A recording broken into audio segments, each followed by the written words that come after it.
How to hide your Snapchat story from the person that you wanna hide from.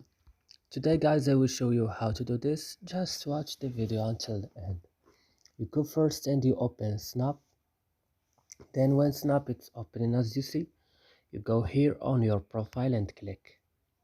Then you go to settings here, and when settings is opening, just you go down and you go to view my story.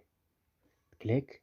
Then you go to custom here, and now you will block the person that you don't wanna to show them your story. For example, this for example, I don't know, I will just choose the person that I don't know, for example. And when you finish, you will click block, and that's it guys. So I hope this video is helpful for you. Don't forget to like and subscribe in our channel, and see you next video.